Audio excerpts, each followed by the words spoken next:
injury happened? I don't know when it happened. I know afterwards, we got a message that she had something going on with her leg, and that they were getting an MRI, and then we got the word yesterday. But after, the liver. What is going on, World Hoopers? We're diving deep into a WNBA saga that's hotter than a summer three-point streak and more dramatic than a last-second buzzer beater. This isn't just about basketball. It's about ego, perceived slights, and a coaching situation that has fans absolutely fuming. I'm just going to, reflect back and appreciate everything we've been able to accomplish together. What will you remember from this team?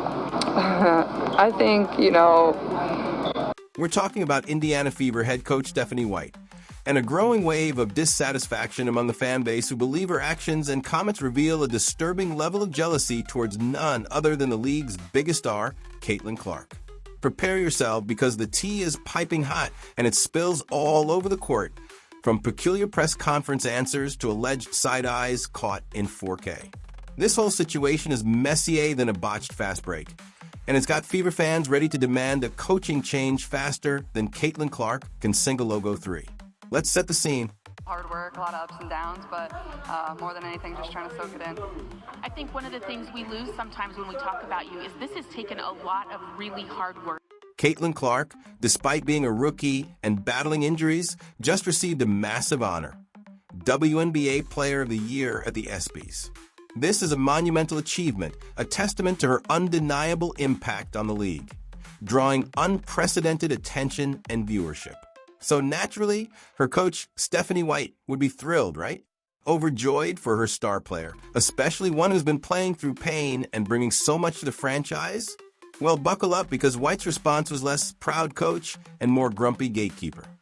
When asked about Caitlin winning this prestigious award, White's reaction was, to put it mildly, bizarre. She mumbled something about Caitlin being fortunate and then pivoted to a generic comment about how all these guys don't know anything different than the WNBA. It was a masterclass in downplaying, deflecting, and frankly, displaying a stunning lack of enthusiasm for her own players' monumental accomplishment.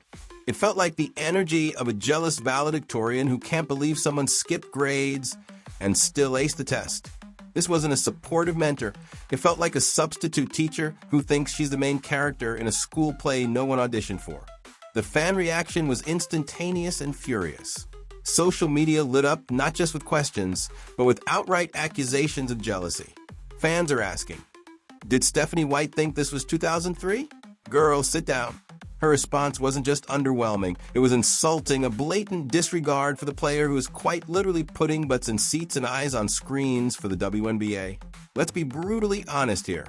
If Caitlin Clark wasn't in the league right now, the conversation about the WNBA, about ticket sales, about sponsorships, about everything would still be a niche podcast segment buried beneath crocheting for beginners and unboxing vintage toasters.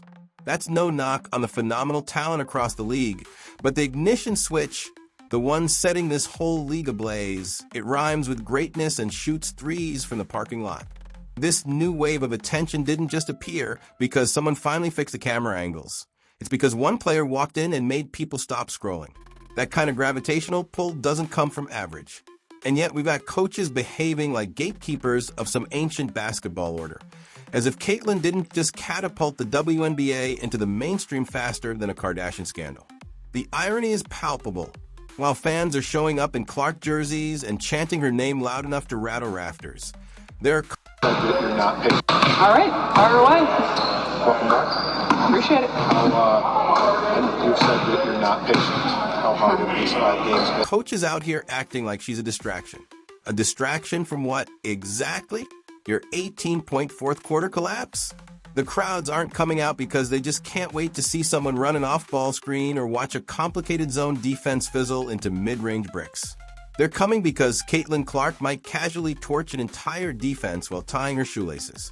And when she's not doing that, she's giving the league more buzz than a playoff game with free Chick-fil-A.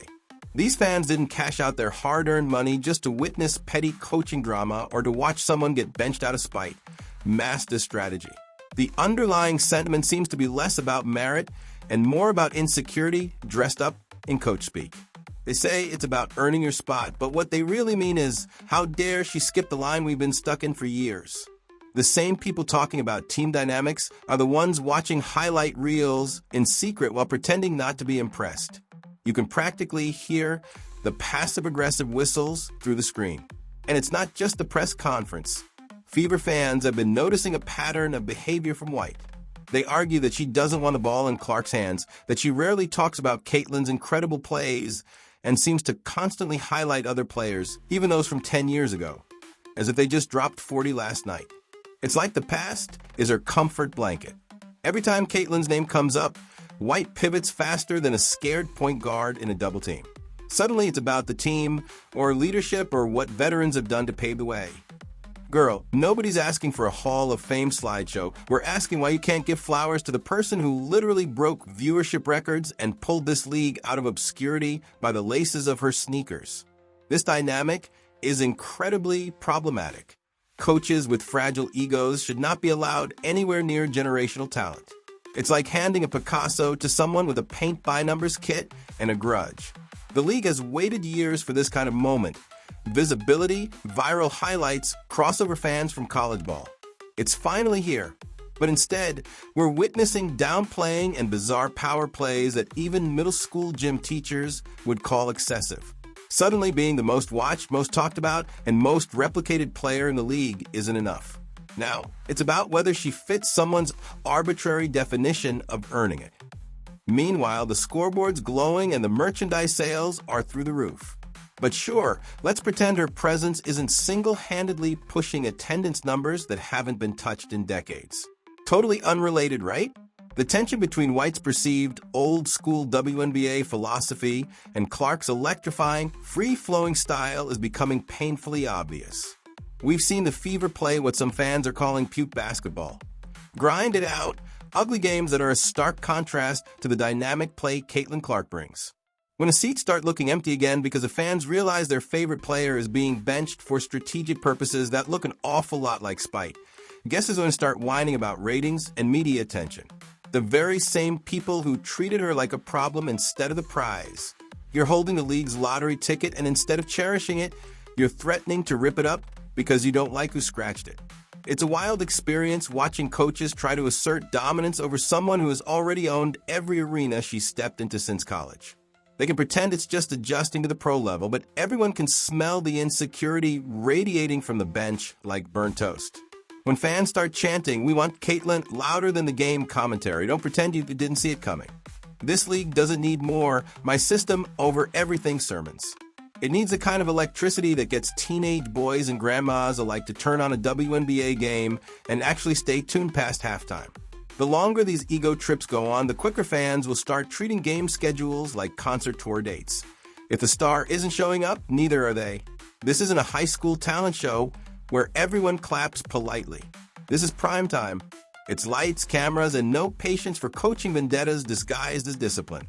So while certain folks clutch their clipboards like sacred relics, the rest of the world is just trying to watch Caitlin Clark do what she does best: dominate, entertain, and make the sport fun again.